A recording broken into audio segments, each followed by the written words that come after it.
Hello, everyone, and welcome back to the Nerd Haven podcast. This is episode 7, and we are still doing our MCU talk. And today, I'm very excited about today's episode because we are talking about Marvel's The Avengers. It's like, the big ensemble movie from phase 1. So let's get into it. My name is M9. If you're new here, welcome. And with me, we have John Aaron, who has never seen the MCU movies before, and that was the actual reason why we started doing the podcast. But now he's becoming a pro at these movies as well. John, how's it going, buddy?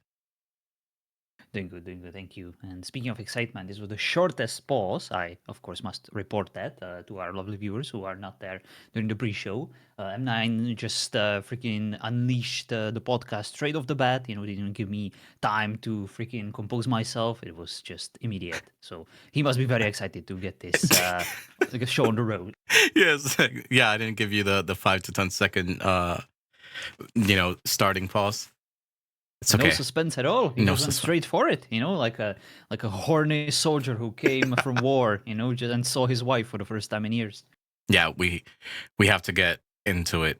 I thought that we'd do this yesterday, or so I was like, you know what? We gotta get into it. We gotta get it done.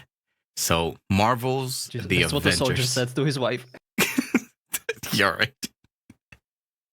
It's been a long time coming. John, still continuing the analogy somehow.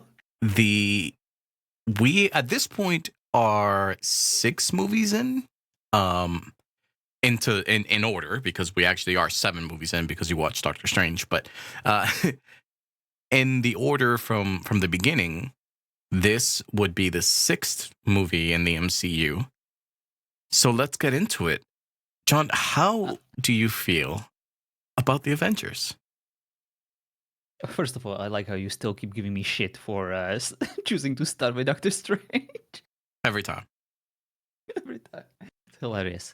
But how do I feel about this movie? I guess some initial intro, before I watched the movie, how I felt about it, of all the things I heard. Obviously, I was very much aware of the craze in the world, freaking Avengers, the cinematic experience of lifetime, the NHL All-Stars game, of like all the superheroes in one movie, one time only. Everyone needs to see this in a cinema. I was like, I don't give a fuck. This sounds boring.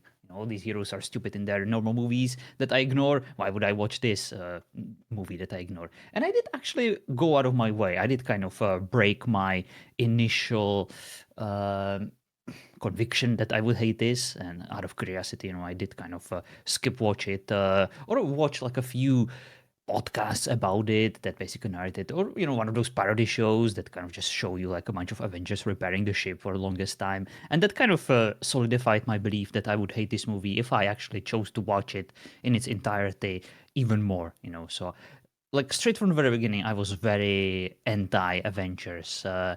Not that I would hate that other people love it, to each their own, but I genuinely thought this movie wouldn't really be for me.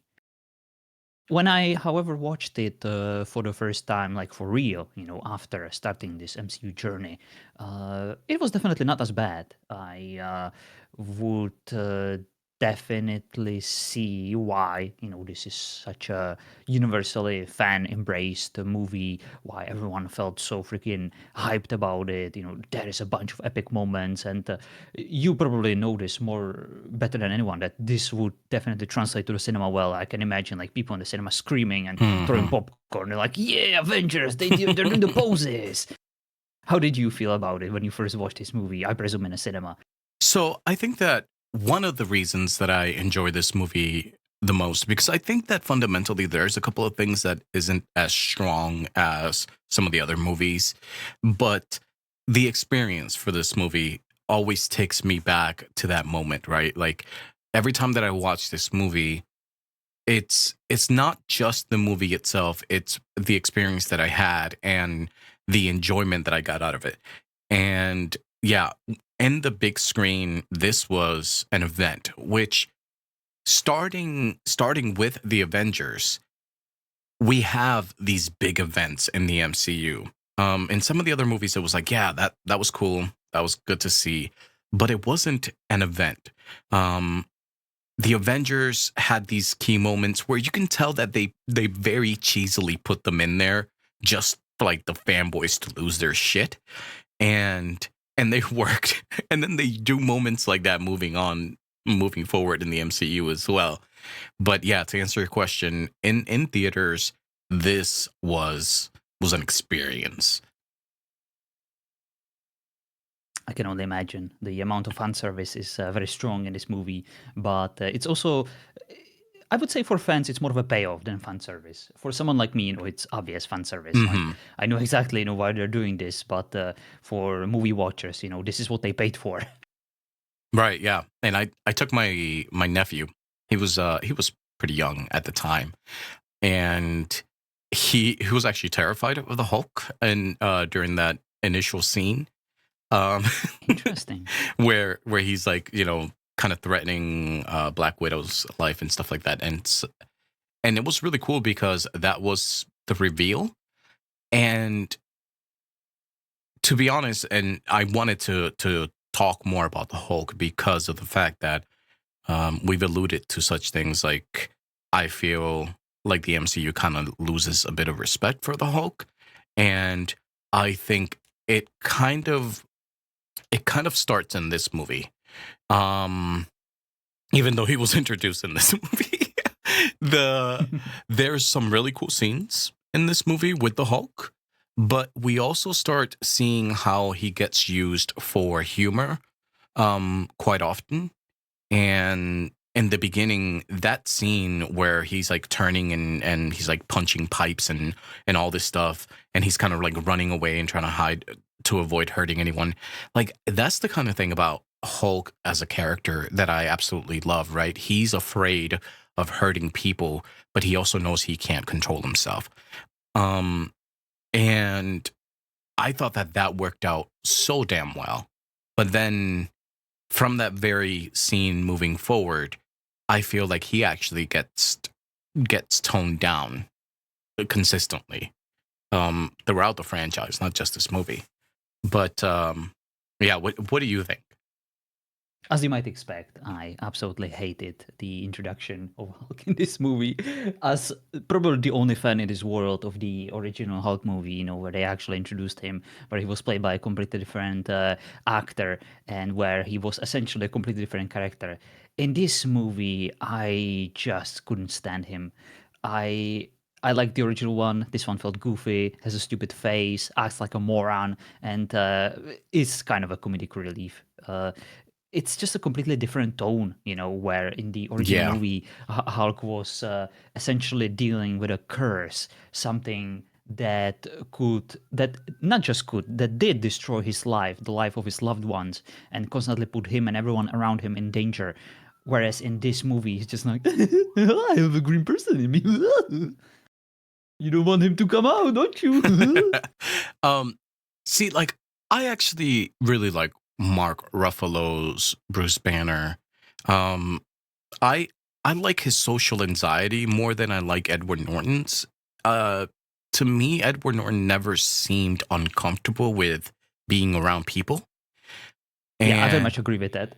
and and with Bruce Banner and the Avengers, it's almost like he's afraid. Like he's legitly afraid of what he can do at any moment if he loses control. But then later on in the same movie, we get the line of like, "I'm always angry. That's my secret." So it kind of contradicts itself a little bit because okay, so if you are controlling your transformation due to always being angry, then what exactly was the point of earlier in the thing where you were so afraid of turning? Like I guess you're not always angry. you know? It's very strange because I agree. I the way I see him, the actor is absolutely great, and he does play the social awkwardness real well. But as you said, it's completely different to the portrayal of the Edward Norton. He was Hmm. never socially awkward. He was actually kind of uh, almost comfortable. He was kind of charismatic. Right. In this one, he's the complete opposite. So I do kind of I don't blame any of the actors involved. They're obviously great. They It's have the a very vision. different portrayal. Yeah, it's the vision. And that's actually my problem that I kind of hinted at when we were talking about the Incredible Hulk, is that the Incredible Hulk does not feel consistent at all. It's part of the MCU, but it doesn't feel like it at all. The Yeah, character's at not this the point, same. The way that they treat him, the way that they view him, it just nothing feels the same at all. It's almost like they just did it just to like put in Tony Stark. Like. yeah. And I do actually believe that it harms the franchise, the consistency, the Hmm. continuity. I can't even pronounce it. Continuity that the franchise kind of prides itself on. This Right. is one of those moments that kind of shatters the illusion a little bit, and it's kind of a shame. But it's something probably beyond their control. Just some Yeah. contractual issues, actor issues, and stuff like that happens. And they probably did, the best they could. So it is what it is. There were also like a few cool moments that I enjoyed, like the fact that Shield gave him space and kind of kept him safe from the other parties. I, Right. I really like that inclusion, the way they kind of played it. They played it smart with him, and I like that. I also like his suggestion that he should swallow this tesseract. That's probably what they wanted Yeah. from him. That made me chuckle, and I was kind of interested to see what would happen. Probably nothing good for either side, but still, it was kind of nice. Some of the jokes definitely landed, which is kind of interesting because we'll get to Thor, but when we're talking about jokes and the comedy in this movie, it's not exactly one of those comedy-heavy Marvel movies. No. There are a few jokes here and there, but they are kind of they are decent, they are good, they land, and I especially liked. Again, we'll get to it, but there is a moment where I have it written down. I need to look it up because no, we'll get to it. Never mind. Sorry. Yeah. No, it's fine. I agree. The humor in this movie. Hold on. I think my Alexa was trying to go off. The humor in this movie, It's um, a shit show. I think works really well because it's kind of at each other's expense a little bit. And it's not like, hey, let's make this character be extremely silly, or let's make a fool out of this character. It was almost like interactions with each other were the humor, and I enjoyed that in this. The But then again, you always have that type of thing that is like, hey, let's not forget who Tony Stark is, right? It's like, because Yeah. because he is that type of person. Like, he takes over like the comms and plays music and stuff like that for You like. could probably imagine my reaction to like seeing Tony Stark waste his precious moments before he gets there, to save a bunch of people, to invest all his time and resources to hack a friendly plane just to play his entrance music, incredibly important stuff, just he's back to being a douchebag, he's back to being Iron Man 1, no character progression. I absolutely hated it. And yeah, it's just hate him.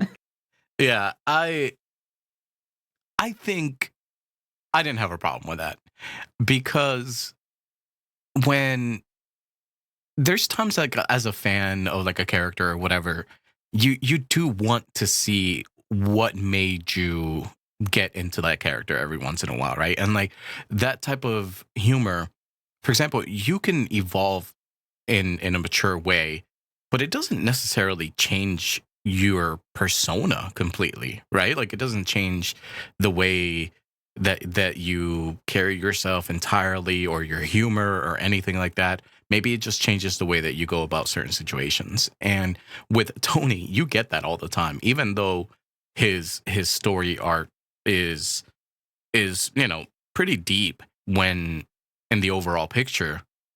All throughout, there's still a lot of Tonyisms that it's like Of course, of course. they remind you who he is. But it is This is funny, still your phase one, observation. it's still Yeah, early. the it's like, yeah, let me just hack the music before I can. It is kind of funny. It is hilarious to talk about it, but it definitely made me rage a little bit. But as I said, it is still phase one. It's early. He can afford being a little bit of a dick still. Mm, I will forgive him for now. How do yeah, you think about Black Widow and her introduction to the big screen? Black Widow. I have to say I liked her more in Iron Man 2. There was a lot of cool moments that she had in here. I think some of the fight scenes for her were a little better than what we saw initially, but I felt like she was cast aside a bit more in the Avengers, and it just kind of goes to show you like how much of a side character she is throughout the whole thing. But she still has her importance, and then you actually start seeing a bit more of the relationship with her and Bart, which is nice. That's one thing that I really enjoyed. And but other than that, it's like if you were to remove Black Widow from this movie, I don't think a lot would have changed. But that scene where she's like on the phone and stuff was amazing. I hated it. You hated it? Yeah. I just couldn't get over it. Like the fact that she's this secret spy, incredibly experienced spy, that of all people should know how dangerous people in power, with guns and knives can act whenever they feel desperate or whenever they feel pushed into a corner. This is no place to like be tied to a chair and think you can overpower like four dangerous men. This is no place to like antagonize them and to like downplay, the danger of that situation and the threat level she was in.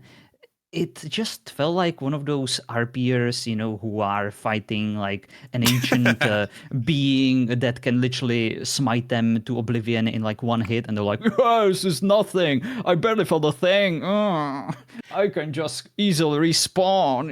It's a game mechanics." So I can understand why you see it that way. But the way that I see it is that she wasn't in any immediate threat, and she knew it. I don't think she was underplaying it. I just think that she is the type of person that knows exactly the situation that she's in, and she didn't feel like she was in danger at all. And then from what you could see, she immediately got herself out of the chair. So like she could have done that at any time, And even when the one thing that bothered me about that scene wasn't even Black Widow. It was the man, how kind of he was supposed to be someone threatening slightly, but then he became the end of the joke, Um, and I would have liked for that to be a darker scene or a darker presence on screen, and it wasn't. To me, he felt kind of like a joke. So for the scene for her to not feel like she was in danger or not taking it seriously or whatever, I'm like, it didn't rub me the wrong way because I thought personally that he was a joke, Mhm. I really like the idea of a Black Widow character, like essentially a spy that was turned into a weapon from a very young age, very Hmm. tragic backstory, had to do a lot of dark stuff, in order to survive, in order to follow orders. That to me is like a background for a very dark story that is very dangerous, constantly filled with just very serious stuff. This whole scene felt like a joke. It felt like there were no stakes, no danger, no threat. It just felt like I agree. a weird ass party, where Black Widow was just kind of having fun. The world is at stake, she could have really been, I don't know, just done with it and go do something more important with your time. What was it that was so incredibly important that she needed out of these freaking excuses for human beings? I don't know. I didn't really buy it. I didn't really feel like it introduced her well as this dark, cool, edgy character she was supposed to be. It just felt weird. But I Yeah, no, understand it. This movie is all about like powerful characters. Yeah, epic. but I completely agree though, because like even though I found it kind of interesting how she like I like the fact that it showed her as the only powerful person in that scene. And that she could have done whatever the hell she wanted. But I would have also liked the scene to be a more serious thing because it didn't feel like it was serious. It felt like she like broke into I don't know, like a CVS and was trying to fuck with the manager. Like, like Yeah, exactly. it's like it was just a random guy. and It for would. and So for it would her definitely boost the cool aspect of the right, entire exactly. premise of this movie even more. Like she had to like quickly wrap up this incredibly dangerous, serious situation to do something even more important. Wow, the world must really be at stake now. Yeah, because it almost makes her look weaker instead of what they were going for of making her look like a badass. It kind of makes her look weaker because the people she was dealing with were kind of idiots. So like why does this have to be a Black Widow mission where she's a super cool badass spy that can kick ass, like this feels like it could have been just a regular agent of shield to do, to go deal with this. Yeah, exactly. But overall I liked the a bit of the humor that was in there with like the phone call. I thought that was kind of funny.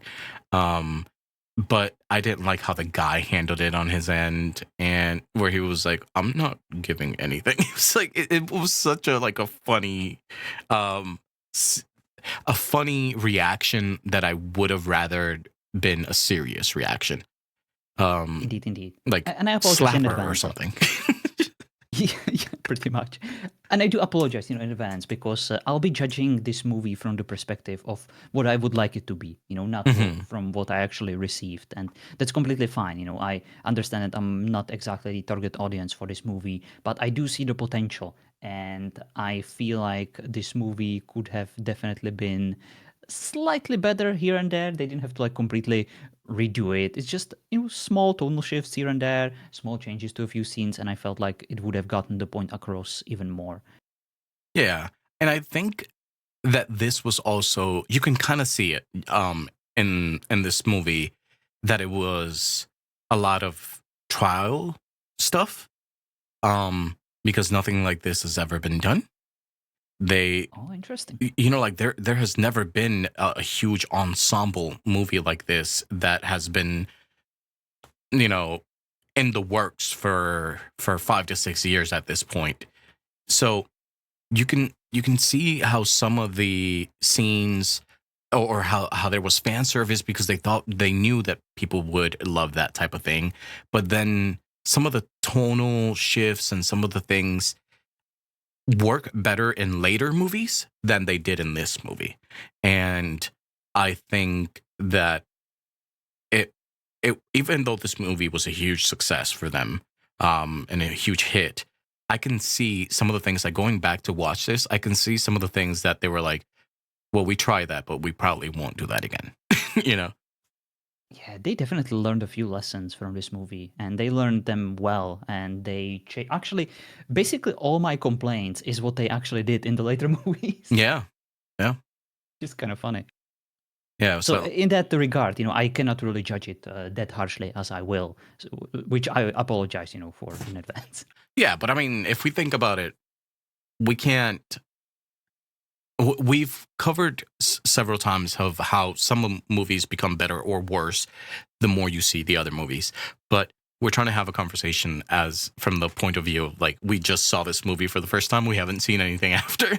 So Yeah, yeah. so yeah, I Now it's a respect your product of its opinion. time to definitely, definitely. Uh, if you don't mind, we kind of skipped over the beginning, and it definitely raised a few interesting questions to me. Again, with concern to like other movies, and of course the big guy behind this all invasion and stuff. Hmm. wouldn't it be much easier to just kind of invade the Earth by ships, instead of doing this whole elaborate plot to open up the Tesseract and create this portal and send an army of vengeful hoverboarders, through this little portal? Yeah, so I'm pretty sure that this is when, I guess, behind the scene, Thanos is introduced, right? Um, Hmm. he he's the one that's making Loki go through all of this. And the way that I see it is like, and you see this throughout the series, is that Thanos doesn't necessarily want to do anything he doesn't have to do. um, Hmm. and I think that by him using Loki was just one of those things. He's like, if I could just sit here and have somebody else do it for me, then I can. But there was a level of, I don't know, for how clever and how ahead of the game Thanos comes across later on. At this point, he seems a little out of his element in the sense that you didn't think this through very well, did you? Yeah, he seems to me like a lazy and dumb villain at this point. Like, if we only saw him in this movie, he would have just been a complete joke. Because what does he want? What is his end game, quote unquote? Sorry for the pun. Yeah. He wants to collect all the Infinity Stones, right? So what does he do? In order for him to find this one Infinity Stone that is on Earth, he will give his another Infinity Stone to a person who is literally famous across the world for betraying everyone and everything in Hmm. his path, including Thanos, of course. So that is his big plan. He's just gonna hope that this completely untrustworthy person with his own Infinity Stone will do exactly what he wants. Yeah. At this point, I did share the same opinion, and a lot of the times in the back of my head, I forget at this point that Thanos is relevant because he he's completely behind the curtain in this movie. Like, he doesn't matter at all. And it's all Loki, but Loki's under his command. Um but it does feel weird because of the fact that I also felt the same way. I was like, you weren't very smart about this. And do you not see the incompetence that you're working with here, especially you know, um, with Loki and his own ambitions?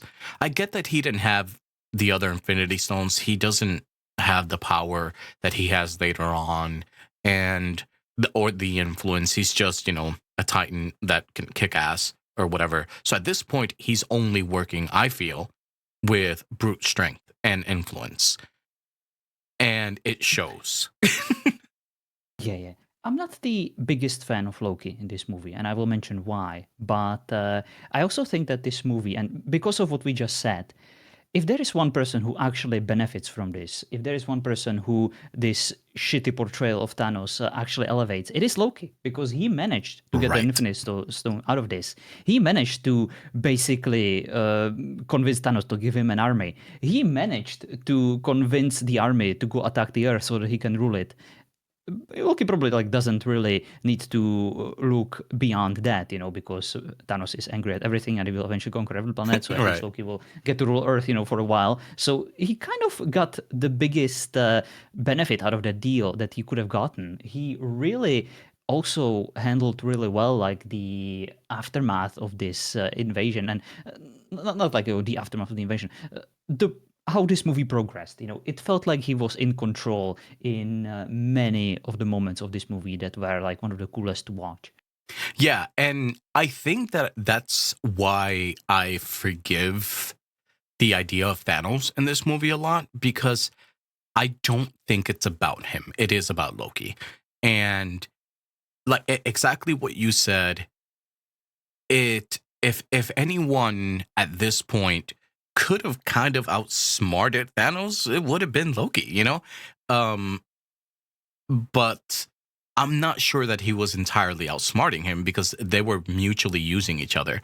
Um, I think at this point it was kind of a trial run for Thanos as well, because he wasn't exactly sure what like Earth's Mightiest had to offer. And then he learned, but he didn't learn personally. He learned through somebody else's failure. Yeah, you know what I think could have saved Thanos in this movie and like his reputation?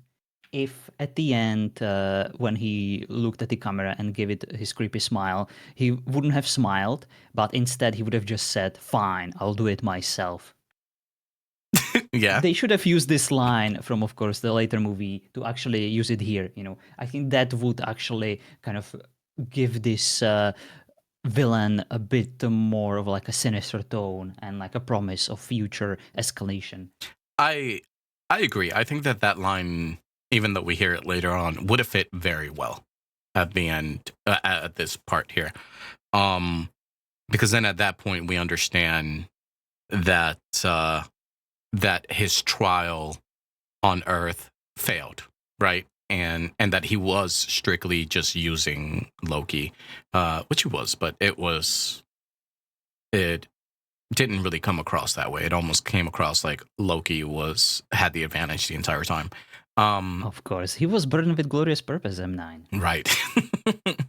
But I enjoyed I enjoyed Loki more out of his not the idea or not what he was trying to achieve, not his goal, but more the interactions that he had with, with Thor and some of the other characters.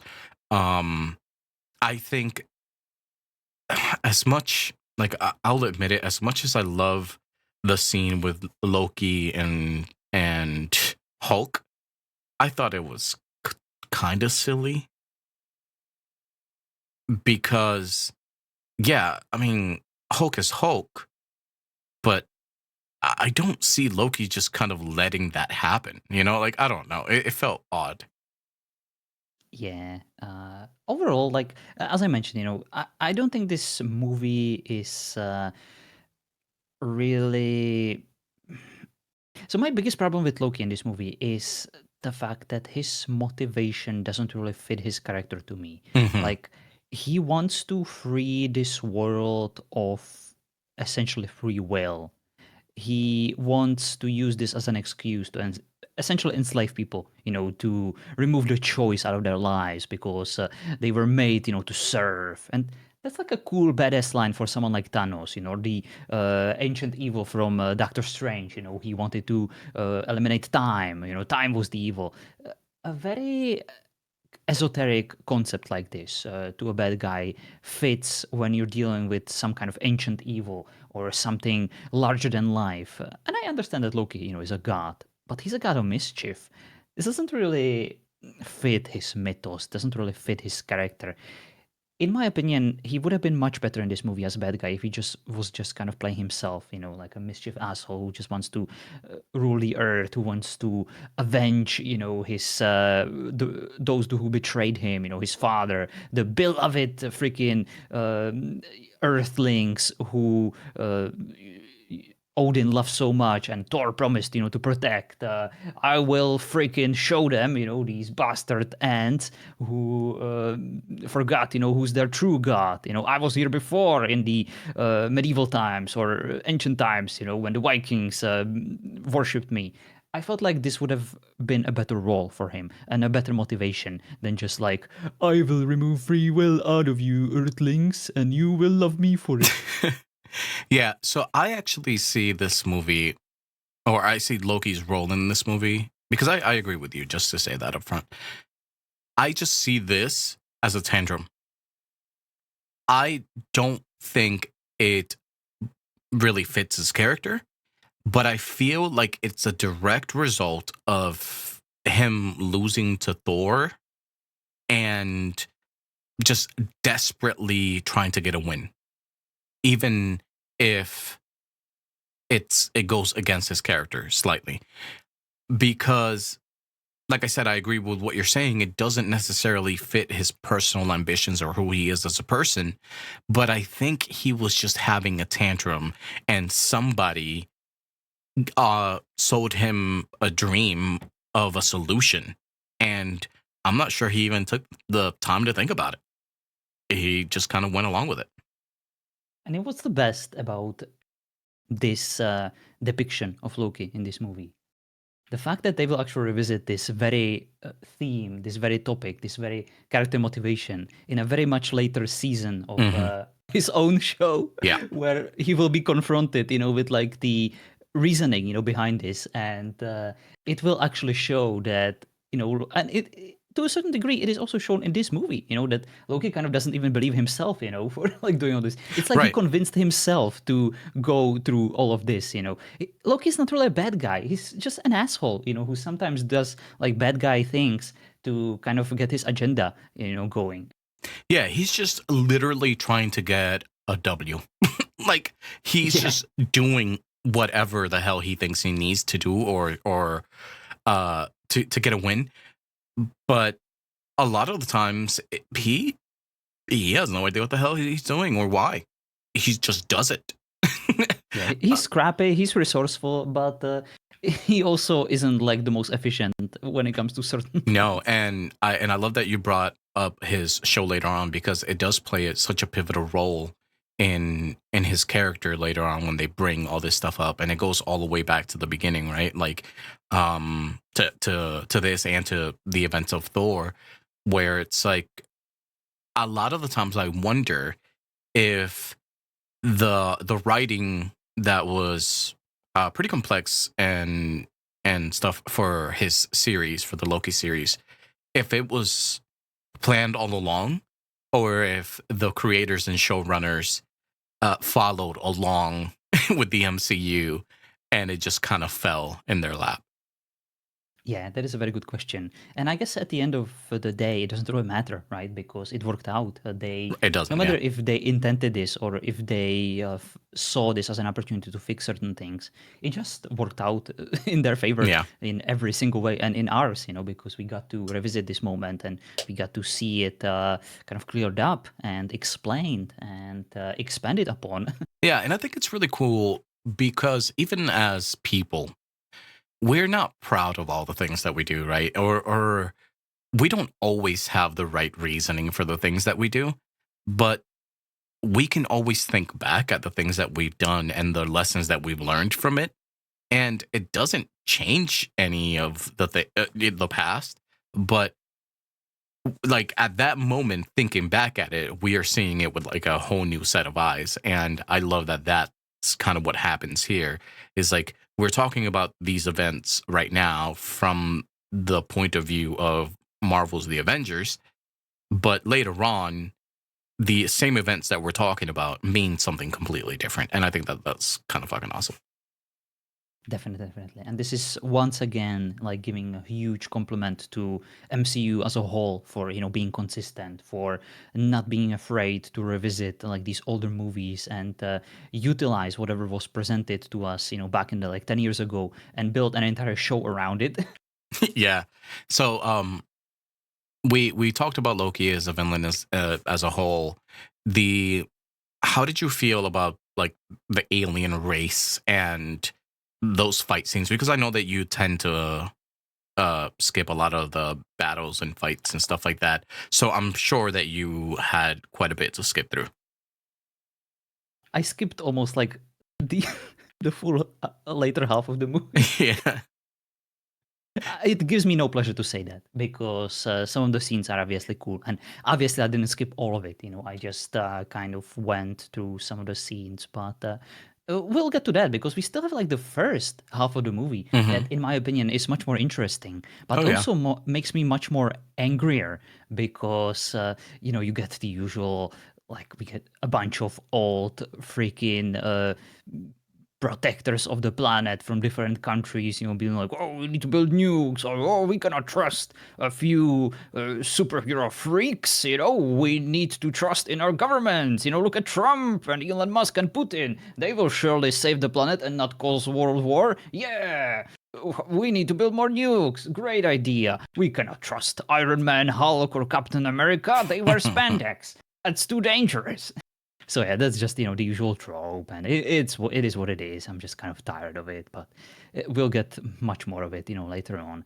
But w- this isn't really like what truly bothered me. But The first half of this movie is heavily focused on showing us that these superheroes are all kind of bunch of egotistical maniacs who are just constantly at each other's throats, who are fighting with one another. And I wonder, what is your opinion about it? Do you think that the showrunners or the creators did this on purpose to just kind of have an excuse to make them like fight each other and be like, yeah, this is a cool moment. We got a freaking Thor landing and somehow freeing Loki for no reason without saying a word, and then being like, oh, I Yeah. guess we are all superheroes, so we gotta fight and blah, explosions and Captain America lands and shields with his vibranium against the hammer, and it's cool, but then we're all friends and then we're fighting again because, ooh, what if Shield is lying to us? Even though it was all of this was their idea and we're literally on their ship.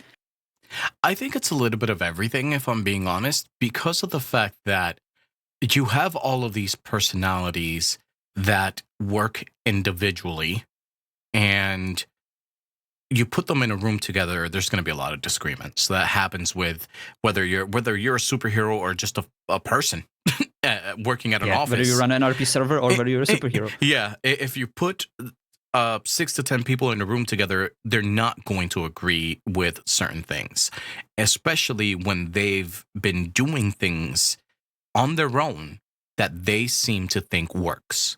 And there's so many different ideologies here, right? You have Captain America that is like, the goody two shoes. He's like the equivalent of a Clark Kent, right? The Boy Scout. Then you have Tony Stark, which is the self-centered genius that he thinks he can come up with any solution on his own and he doesn't need anything. Then you have, the Hulk, which, or Bruce Banner, which himself a genius as well, more of a scientific one, a different point of view. And then you bring in a god that believes, in fact, his line was like, humans are small and petty. And it's like, and because of that, it's like your human issues must seem so minimal to a god. And then we're all sitting around a table trying to come up with a solution, but we all think we have the answers. And while I do think it's a very comic book driven concept to put superheroes in conflict with each other, I also think it's just human nature. Yeah, and what supports your theory, or at least your interpretation, is also the fact that these people are not really people. They are enhanced freaks who just have super serums in their blood, who have gamma radiation in their blood, who are literally under control of extremely powerful AIs and computers, who have experienced just situations that no human should ever experience. So you Right. can absolutely cut them some slack for being a bit on edge and being at each other's throats and kind of strongly believing in their versions of the truth or how to best approach certain situations. So I absolutely agree with that. But it's just kind of tiring because this will also become a very, very revisited kind of trope in other movies, and it will be a constant like a tension, between Yeah. a bunch of these heroes, which I do kind of like because they will build up on this. We literally have movies that have like Civil War in their title, and we can see the early conflicts Yeah, in like this the very movie, foundation. especially between Captain America and Iron Man, which is kind of cool because it makes sense. Those two are completely different characters, as you said, goody two shoes, soldier, religious man against a freaking Stark. What else needs to be said? Right, exactly.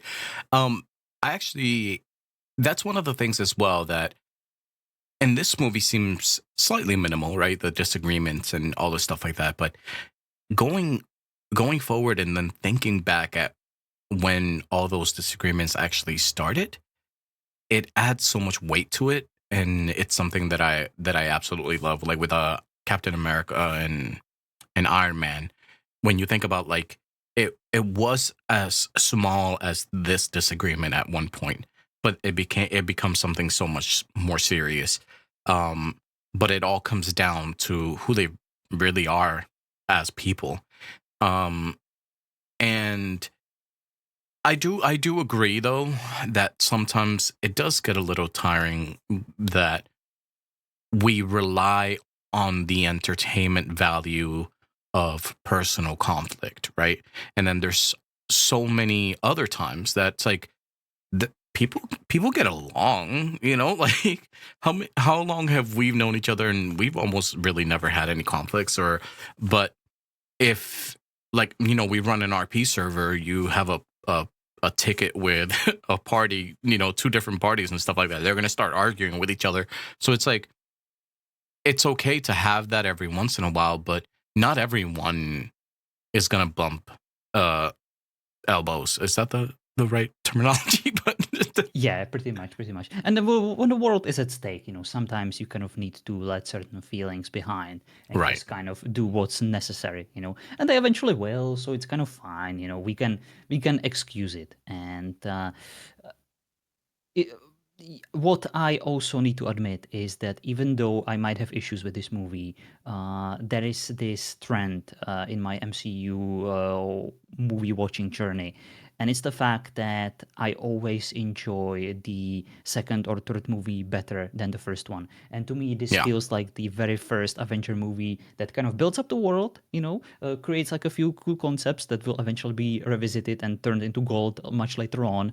So I don't want to judge it too harshly, but at the same time, it's still, the first movie, and I kind of feel obliged to poke a few holes in it, despite the fact that there is also a lot of things to love. Like my issues with Loki, I mentioned them all, and right now it's only good stuff, because as you mentioned earlier on, all his in-character interactions, no matter with who is it, except for the Hulk smash, are extremely cool. His dialogues is on point, or are always on point.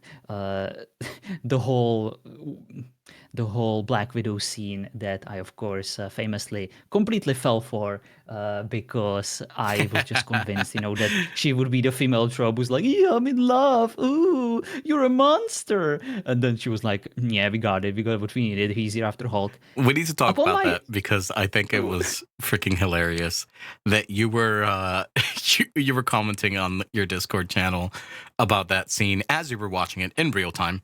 And so we we, we were seeing you be fooled in real time. That was kind of hilarious, and that's why I like to make these comments in real time while I'm watching the movie. That's why this is my preferred way to like watch this movie while making notes. I literally copied what I wrote down back in the day. Yeah. I'm a badass super spy agent. I'm just gonna sit down, spill all the beans, and tell you everything you could ever use against me in the future. Because love is childish. Yeah, badass who rarely ever wastes time on unnecessary speaking or sentiments. I was so angry with Black Widow. I had this idea of her like being much better than this, and of course, stupid MCU turns her into a woman with just feelings and sentiments, and totally ruined the character for me. I think there was an ass shot in that movie too. I mean, in that scene. Yeah. Yeah. To top it off, to top it put the off. cherry on top. Yeah, just to completely fool you. I remember my wife being like, boy, just watch the movie.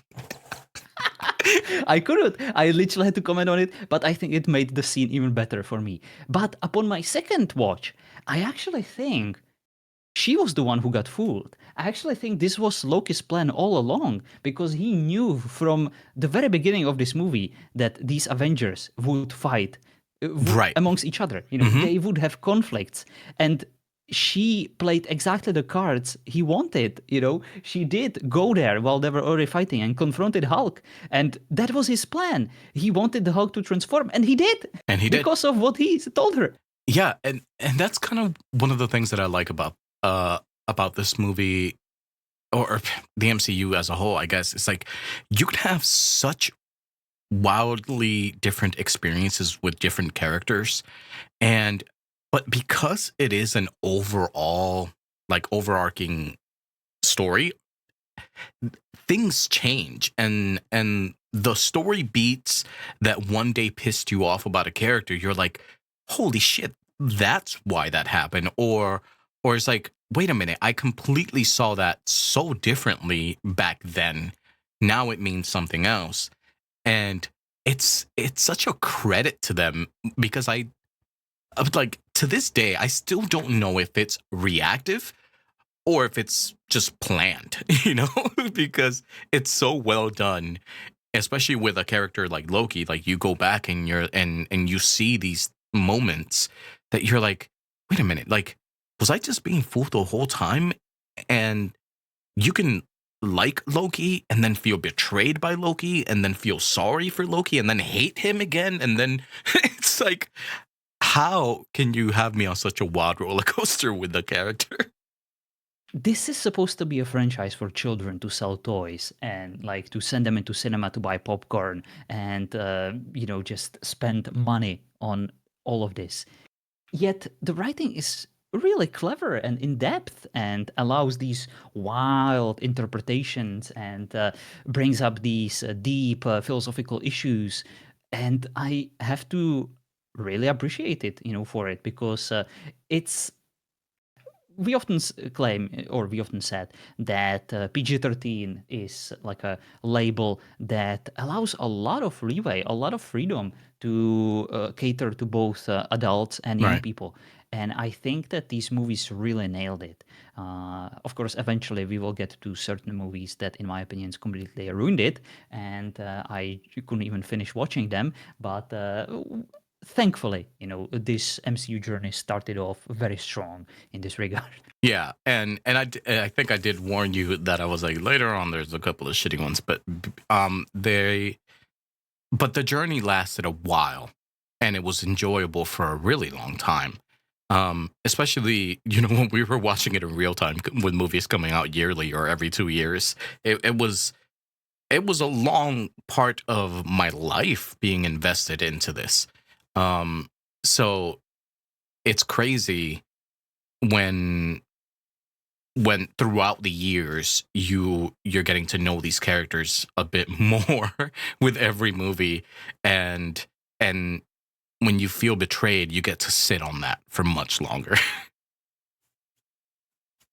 I cannot imagine like waiting a year or 2 years, for like another part in this series, for another movie that will like expand on the story. I I'm at a very privileged position where I can watch like 3 movies a day, from this genre, and it's just very Yeah. convenient. So yes, okay. We talked about the kind of the inner struggles of the Avengers, being built up to who they were. You're putting a bunch of people together, and it's not going to work out. But eventually, they get past their. I mean, I don't know if they really get past them, but they do They decide. bury them for now. Right. They decide that there's bigger things to worry about. So how did you feel once that teaming up aspect starts coming together?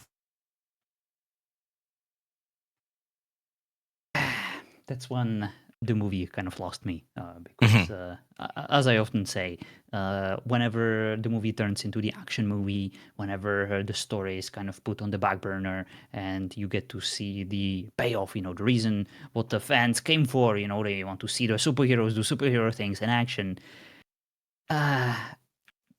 I just cannot really focus, or I cannot really enjoy it in the same way as the early part of or the first part of the Yeah. movie. Even like the comedic scenes afterwards, they didn't really land. Like I found the line that I wanted to quote so bad, but I couldn't find it at the very beginning. Like the "Careful how you speak about him. He's my brother. He killed 80 people in 2 days. He's adopted." It was just hilarious. This So is the this is the kind of humor that I appreciate in these movies, especially from Thor. Not the big fucking loser meathead with broken heart man-child Thor that we will get later on. Yeah. And this is kind of the reason why I watch these movies. I don't watch them for like a bunch of fight scenes. I don't watch them for space explosions. I don't watch them for stupid as hoverboarding aliens, who are kind of just worthless marionettes flying about, being complete cannon fodder, for these heroes. And then, when their mothership explodes, they suddenly lose consciousness. God knows why. It was weird. And the freaking dragon, I know, cinematic. New York gets destroyed. So this is not what I really enjoyed about this movie. But I do like how this will be like a huge, huge, huge moment for the entire Earth, for the Yeah. entire franchise, for every single movie after this, especially in Iron Man 3 for Tony's character development. And like, even with the most latest MCU movie, I feel like you could still feel the impact of this space invasion. And I felt like it could have been done a bit better visually, perhaps like a bit more epic way, perhaps in more places than just New York. Perhaps I don't know, a little stray nuke could have exploded. After all, who the fucks launches a nuke at New York without at least attempting to like evacuate the civilians? Like, what the fuck is even the point of that? Can't you like lead the aliens somewhere else? Can't you like shoot it high, or something? Can't you scare them off? It's just weird. Yeah. I So didn't like that at all. yeah, this is when these movies, because it's not just this one, become just popcorn movies. You're just meant to just sit there, kind of enjoy the action, and just stuff popcorn in your face. But they do lose, I think, a lot of the the heart that is part of the movies. And I do think that later on in some of the battles and stuff like that, there is a bit more weight to all of the things that are happening. In this one, I talked about before that big trope that I hate, that you kill one thing, everything else dies. I I absolutely hated that about these aliens, that there was one big off button to them. Um, but I think, like what you said, the moment itself is meant to be more than what was happening. And because, like, when you take a step back and you think about what this means for people, is we were just introduced to aliens. We were introduced to powers beyond what we've always known on Earth. Yeah, sure. We saw As Guardians. as Guardians, and we saw our superheroes and stuff like that. But now this opens up the universe to not just the gods and geniuses or whatever, but whatever wants to come to Earth to cause a ruckus. And Yeah, you were very right with that. And Thor actually pitched it really well at the very beginning. Like there is this force, like even beyond the realms of Asgard, that no one really knows about. These teriyaki people or whatever they're called, something like that. Chitari, there you go, not Star, teriyaki. Teriyaki is like the sauce that you use in like Asian cuisine, I believe. So I apologize for that. teriyaki. But yeah, Chitari with their mighty hoverboards and skateboards and flying Mhm. dragons. Yeah, so cool. Like that was cool. The way how Thor sold it and pitched it was actually much cooler than the actual introduction of them on like the big screen. Yeah, and I think it's just meant for cool moments, Um, even though it doesn't have a lot of heart, you get those moments, like uh the I'm always angry thing, that just kind of became an epic moment for the Hulk, jumping from building to building, just kind of smashing shit. Um, the spin around camera with the Avengers, like just an epic moment, and it is fan service at that point. But I do see exactly what you mean by it, that it does disconnect you a little bit from the overall narrative. Um, but I think they usually do a decent job at pulling you right back in. I know that I know that the skipping I often mention is met with a lot of disdain from like the actual fans of the franchise and these scenes, and I totally understand why. On the other hand, if it weren't for the skipping, I probably wouldn't have finished these movies, at least a bunch of them, and I wouldn't have Hmm. gotten to all these cool moments that I, get to enjoy so much. Because a lot of these movies are very long, Yeah. and I don't always have like, I don't know, 9 hours a day, to spend to just movie watching. And that's why I am just so glad that I get to enjoy these movies in the comfort of my home, with my notepad open and with my friends wanting to do podcasts with me, and kind of motivating me to rewatch them again. And I definitely think that this is the best possible condition for me to actually watch, finish, and enjoy these movies. Uh, I Yeah. wouldn't probably be able to finish them all if I No, watched them and in I the cinema. completely agree, and it leads back to the conversation that we had, or the comment that I made, that I said, whatever gets you to enjoy it your own way. You know, um, there's so much to like about these movies. I understand that there are things to dislike about the movies as well, but I feel like a lot of people will do themselves a disservice by completely ignoring all of the content based on the few things that they might dislike. And what you do, which is like, okay, well, you know, I'm not into a lot of these fight scenes. They kind of drag on. They don't really add a whole lot, and you skip over them, but you go right into the story, and you stick with it. I think it's like, if that's your way of enjoying the content, do it, you know? Yeah, and it's kind of hilarious because this will very soon become one of my main criterias for actually rating the movies. You know, which one I enjoyed the most is most likely the movie that I skipped in the least. Yeah. And there will be movies where I literally skipped no fucking second. Yeah, that's kind of awesome to know. Um, I think for me, we talked about this before, is how rewatchable a movie is for me, and how entertaining I find it.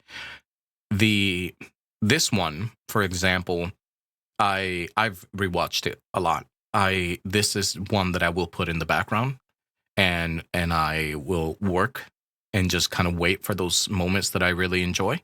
Um, So it's the feel good because movie. Yeah, because for me, it's a feel good movie, and it brings me back to that experience of like this epicness on screen of all these characters coming together for the first time. So there's a lot of nostalgia with it, but there's also just like the epicness that it is of the Avengers. Which later on, even though I do agree that this isn't the best Avengers movie, it is one of my most rewatched because of that, because of just it was the first of its kind. I can absolutely respect that. I definitely have movies like that that I just irrationally enjoy because of the feelings that I experience by rewatching them, and no matter if it's like the comfort or just the I remember how that made me feel back in the day. Oh, it's so cool. I know how Yeah. it's gonna happen, but like these freaking scenes hit still, the same, and it's just awesome. So I'm glad you got a movie like this, and I can absolutely see how this would be up there for you. Unfortunately, I'm kind of envious because this movie definitely didn't make me feel that way, but it is kind of amazing having the benefit of watching all the later movies and seeing it in the greater perspective, the greater context of all the other movies, seeing Yeah. this as the fine building block, upon which the MCU universe stands, and how important this movie is for all the other movies. Especially like the very few that we will see, the next time, and it is very cool. I do love it when these huge stories are built slowly, and when they're expanding, over other franchises and movies, and it's just amazing to me how consistent the whole universe is, despite like a few blemishes, like the Hulk stuff, but that can easily be forgiven because there is a lot to love. There's a lot, yeah. There's it's a lot to keep up with too, right? Continuity for these writers and these showrunners and stuff like that must be a nightmare. It Yeah. There's so much to keep up with, and I think that they do pretty good as far as, you know, keeping it going in a straight line, um, and making things connect. Because you can kind of make it go wrong very quickly if you don't keep track of certain things. Indeed, indeed. I didn't expect this at all. Like for these movies to have such in-depth storylines and character development and a build-up over the course of tens of years, what it feels Yeah. like, and it's definitely amazing. Yeah, I love that you finally gave in, because that's the right word. That you finally gave in and gave it a shot. Um, because I opened my heart. I know that like people trying to get you to watch something a lot of the time makes you want to watch it less. Um, because I get that, right? It's like something is being forced down your throat. Uh, but like I love that you were able to take a step back and say, well, like if all of my friends are saying that they enjoy this so much for some reason, it's like they can't all be wrong. There must be something that they enjoy, even if that something is vastly different between all of them and vastly different between what you end up enjoying. So I'm glad that you finally gave these movies a chance, and that you've been enjoying the ride. It's only fair that you, of all people, who we have already established many of times in the past, you know me better than I do know myself, that you were the final straw, you know, that broke my back to actually watch these movies. And you're absolutely correct, as always. You know, you knew exactly that there would be like a few characters, few movies that I would just enjoy so very much. But I still don't think that you know exactly which of the movies will be like my favorite on this MCU I journey. don't think I do, but I think that there are some movies that I could have probably, like, if you didn't want to go through the entire journey, I think I could have probably picked out some movies that I knew you would have enjoyed. And I think I could have told you which ones to skip that I knew you wouldn't like. Okay. Don't tell me, because I don't want to know, because I don't want then to be faced with No, accusations yeah, of we'll you have that did this by, conversation. on purpose. No, we'll have that conversation when we get to them. When we I have want to surprise you with my picks, but I also don't want to be influenced by them. because I'm pretty sure that that you're gonna surprise me with something, and I'm either gonna say I had a feeling you would like this one, or I'm very surprised that you like this one or didn't like this one. So I'm actually really excited about those, especially in like phase 3 or so, which some of the movies are kind of touch and go. But Indeed. And I'm also like extremely freaking excited to like hear which movies you actually enjoy the most, you know, yeah, from like all these various themes and from all these like weird directors and with like all sorts of actors, and it's just so many things to go over. yeah, I'm so there's a very lot of things. excited. I'm excited to have the conversation because I feel like I'm a bit more laxed and accepting of certain things, but I think you wouldn't be. So uh I'm excited to see which one are the ones that you're like, nope. And I want to see if there's any crossover between us too. But anyway, that'll happen when we get there. Is there anything else that we've missed as far as the Avengers that you want to discuss?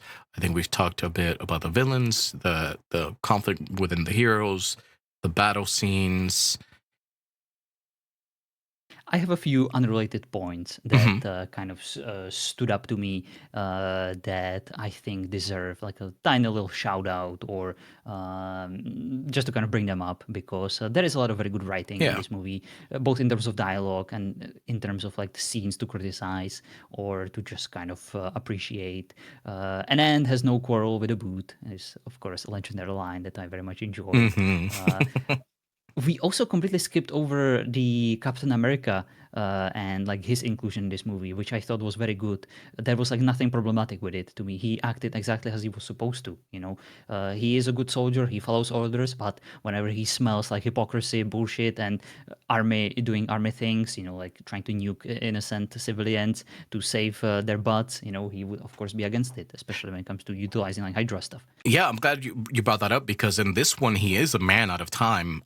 Which we, you know, when we talked about the Captain America movie before, it was so far back that it was kind of different with him dealing things with his own time. But in this one, it's not like he's not in his own time. Everything is different for him. Everything is a different world, and I think they did such a good job at making that character consistent with who Steve Rogers is that it only adds to the movies coming up, you know, that he's a part of or that he's a big influence in, because Steve Rogers never really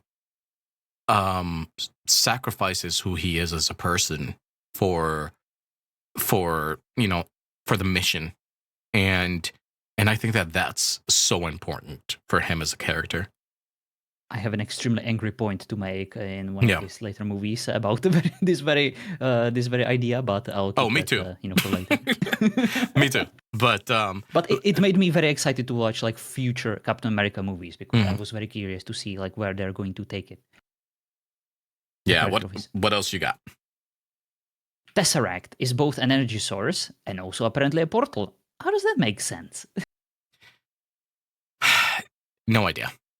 I Yeah, it's kind of weird, you know. It's yeah. like I understand. I like the concept of Tesseract, or the Infinity Stone underneath it as the endless energy source. I think that introduces like a lot of cool ramifications, like potential clean energy for the entire planet, potential like army making capabilities of creating super nukes, or potentially just something that glows nicely in your office. But as a portal to travel from planet to planet is a bit excessive and doesn't really fit in to me. So the Tesseract. Here's the thing about it.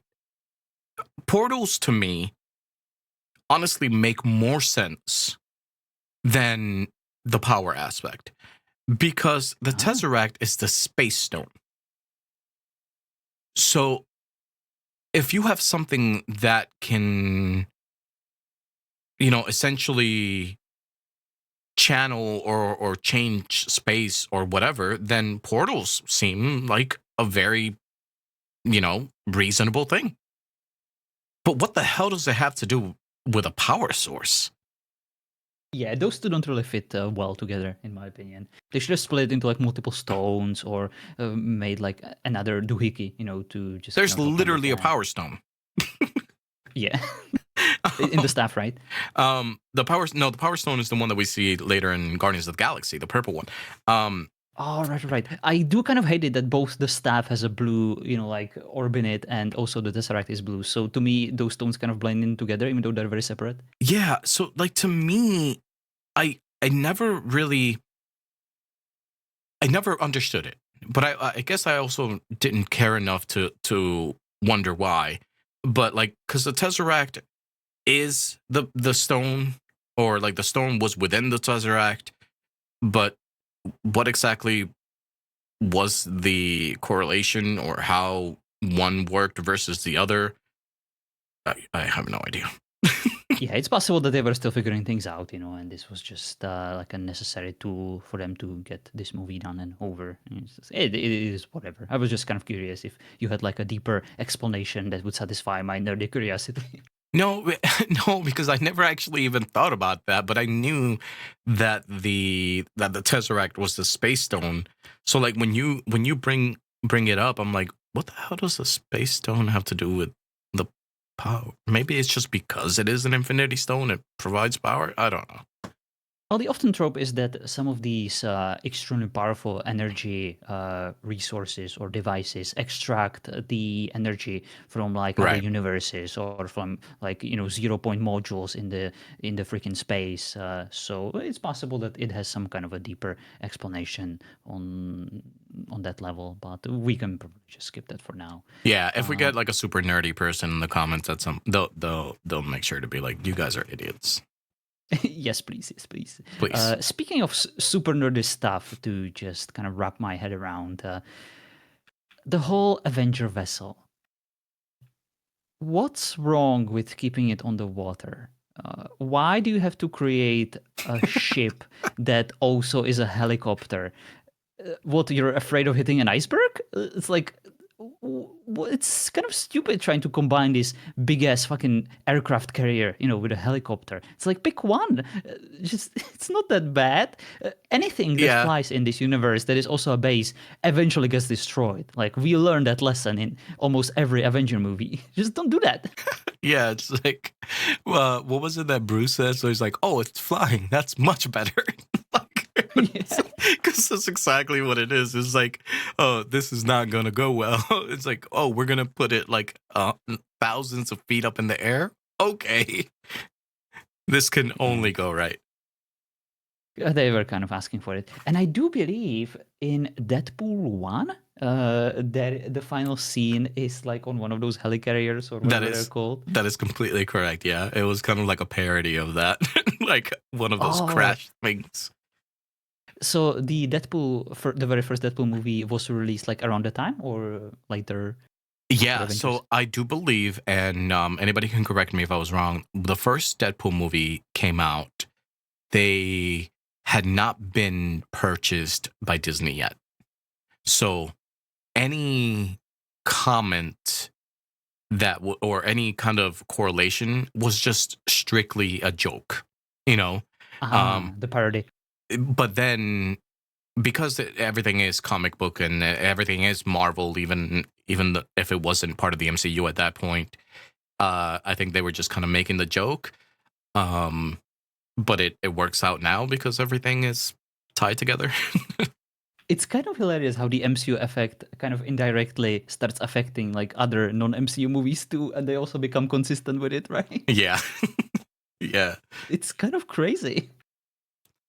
It's like they inspire, other franchises, other similar movies to kind of get in line and just all sync up, with Yeah. these heroes. I And mean, even if they parody them, the DC universe tried to do it, and oh boy. yeah, fell on their face. To say the Yeah, least. but their problem Okay. is that they were trying to play catch up. But anyway, Yeah. what else did you have? Any other notes? And I'm so sorry for extending this, but just a few more notes. Loki is smiling whenever he gets captured. It's just hilarious the entire time. You know that everything is going according to his plan. He wanted to be there, and it's kind of amazing how much he's enjoying himself. His smirk is just legendary. I love it. I hate it in the best of ways, like because of the fact that I feel like that smile is for me. And like I want to slap him in the face, like I'm like like I take it personal. Like everything is like you're doing exactly what you want to be doing right now, and it's pissing me off. Yeah, but it's almost best. like the Avengers know, Right. that they are falling into a trap, but they can't help it. Like they kind of have to play his game. Yeah, yeah, and then that just kind of like we said in Loki's story, it's so much more meaningful going down the line. Definitely. I also enjoyed the bromance between Banner and Stark. The whole social anxiety that you mentioned that Banner was playing so well. To kind of match him with Stark was kind of amazing. How he was kind of gushing over him. Like, oh, fellow scientist, someone who finally speaks English. It was kind of nice. And how Tony kept trying to like push his buttons.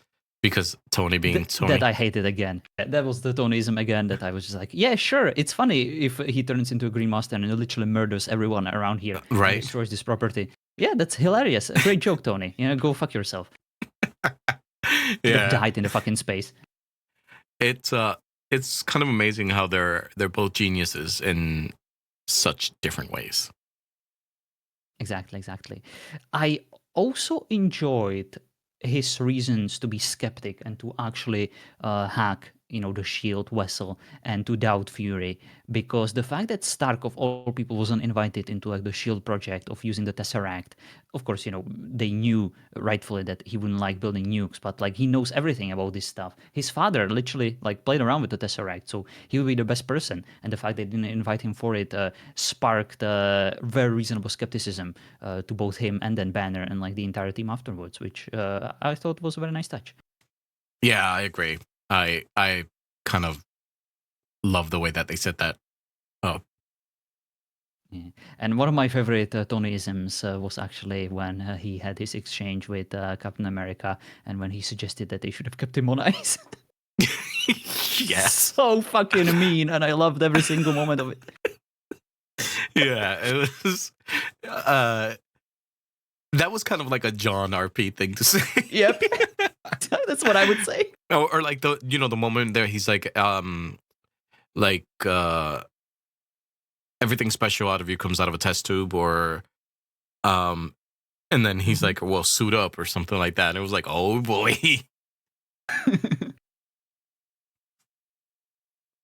It was my biggest problem with the whole superheroes fighting and the shield kind of manipulating them was the fact that all that Fury needed to do was to just be transparent with everyone and to kind of treat them as fellow respectful, intelligent beings who deserve not to be lied to.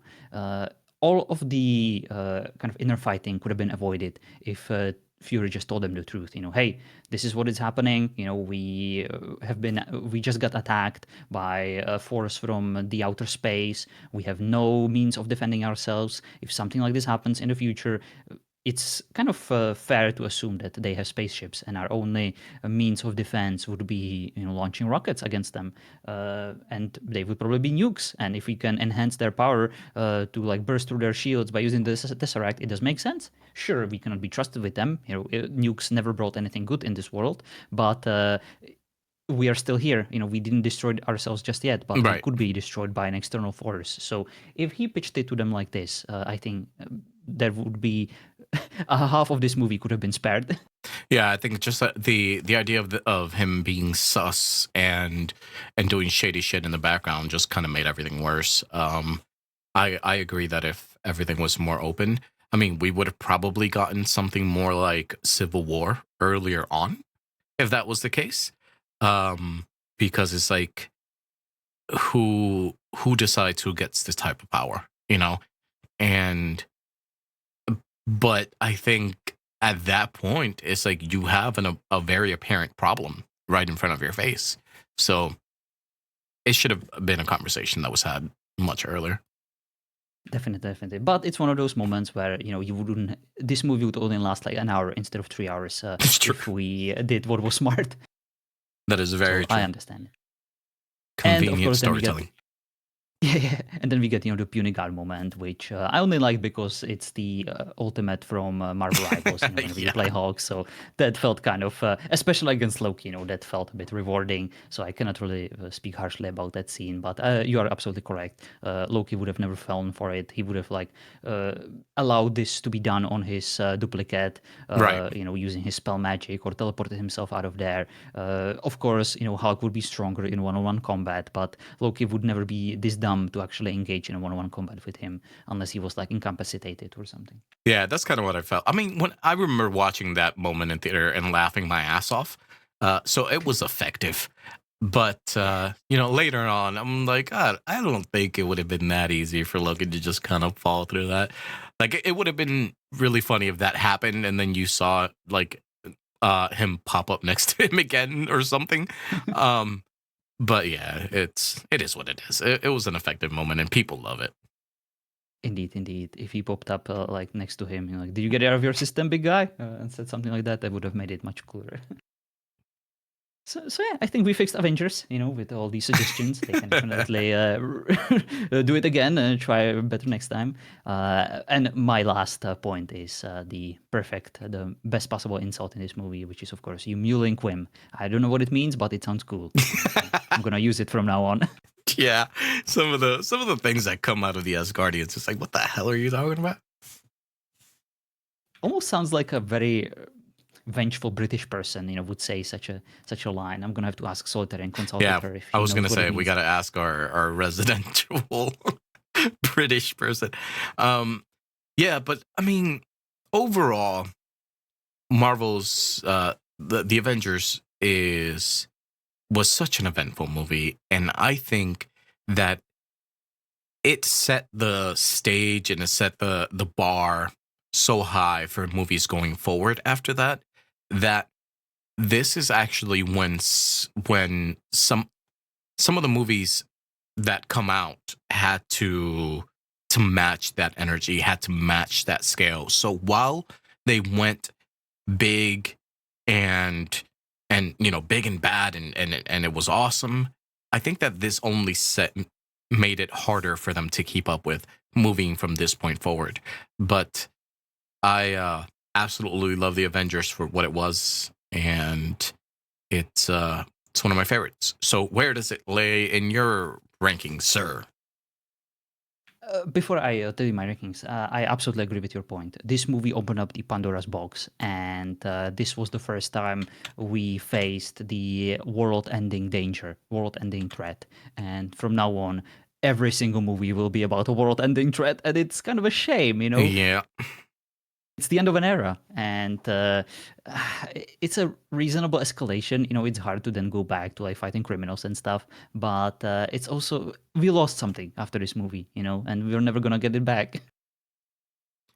Unfortunately, yeah, it's hard to go backwards unless you go to, individualized movies again. But even then, you get that feeling that is like, this isn't really a problem if we've already been through a world-ending event, or why should I take this as seriously? And where's the rest of the Avengers? Which is a huge Yeah. problem moving forward. That will definitely become a very common complaint and criticism, but it will eventually fade away, actually, because even though Hmm. I felt it, for example, in the next Iron Man movie, I didn't really mind it in other movies because probably because of the fact that once you kind of get more into the future of the MCU movies, literally half of the planet is a superhero for some reason. You kind of stand Yep. close to an explosion and voila, you're a superhero. You get acid into your eyes and voila, you're a superhero. You get bitten by a spider, voila, you're a superhero. You just kind of stand there, mind your own business, and something happens in the world, and voila, you're a superhero. You drink someone piss or blood, and you're a superhero, or you Or a die villain. if you're Stanley. Yeah, or a villain. Yeah, that's a very good point. Yes, so, it is what it is. Yeah. But Rankings. rankings. So this one for me, um, I have to be careful not to spoil things because some of my tops are ones that we haven't watched yet. But Mhm. the as far as this one and the ones that we've seen, I put this above Iron Man, actually. And this actually is my favorite movie at this point, which then will be Iron Man, um, Thor, and I guess Iron Man 2. And I really need to keep track of the ones that we've seen.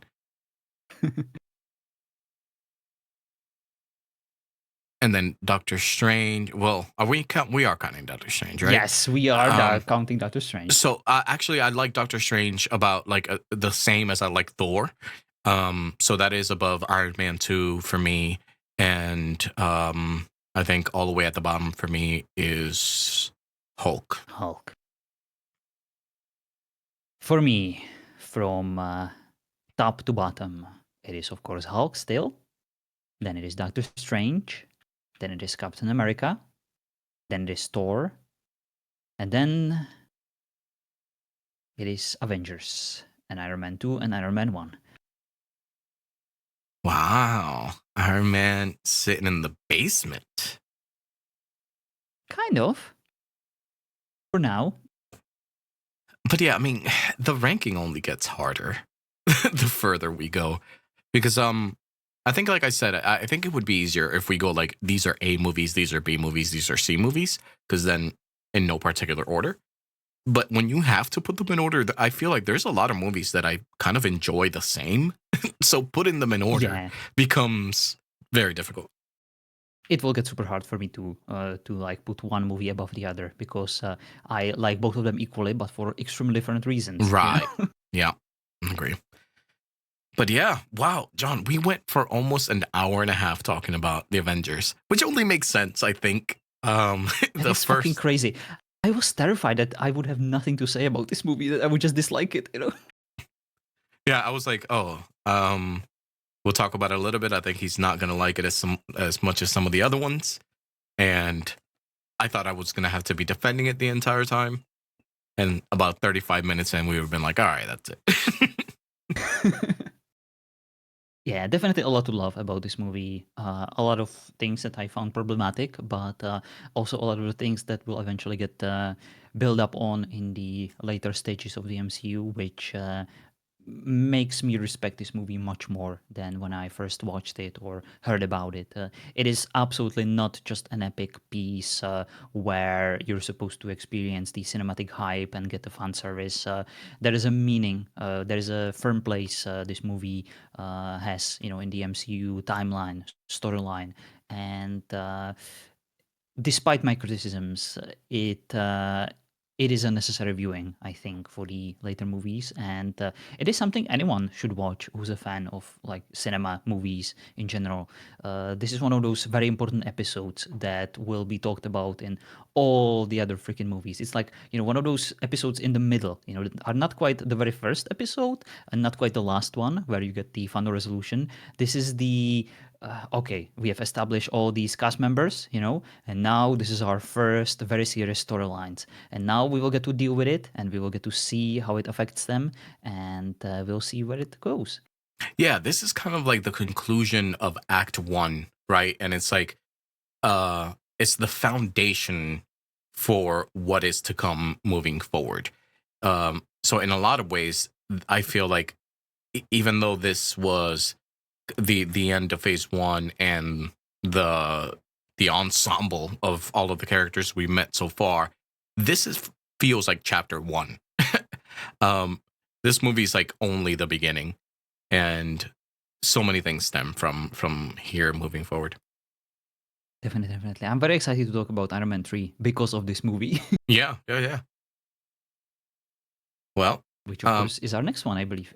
I do believe Iron Man 3. Yeah, so we'll probably try to get that done before my trip to Florida. And yeah, thanks, John. Wow, an hour and a half. Did you expect this? No, not at all. I'm as surprised as you are, but I'm glad we have it under. We got it under. We finished it. There we go. I cannot even speak anymore. I'm tired. Yeah, it's under our belts now, and it was a great conversation. I appreciate you, buddy. And actually, a lot of the things that you said, were really cool things to think about and a different perspective, which I appreciate. So thanks for the conversation. Thank you all for listening. I know that it was kind of a long-winded one, but we were very passionate about it. I knew that I was going to talk a lot about this one. So thank you all for hanging in there, and we will see you all in the next episode. Thank you, sir. And I'm also I would like to say that I'm proud of myself for not insulting women in general, in this movie. I felt like they were represented well. I had no issues with with any of them, except for, sitting Scarlett Johansson just kind of kicking ass with her hands tied behind her back. But that's not the fault of women in general, that's just her fault, and she can suck a dick. I don't like Black Widow in this movie. I wonder if the scene in Captain America that we just saw kind of lended itself to you disliking that scene even more, or like to you being tricked by that scene because you saw that movie, Maybe. Yeah. We'll never know. Guess we'll never know. But yeah, thank you, John, and we will see you all in the next episode for Iron Man 3. Have a good one, guys. Thank you for watching. Thank you to Mr. 9 for giving me yet another chance to freaking rant for an hour and a half about something very nerdy, very inconsequential, but still very enjoyable. Yeah, for sure. And until next time, because there will be many more rants to be had. Phase 1 over. Phase 1's complete. See you guys. We did it, M9. Bye-bye.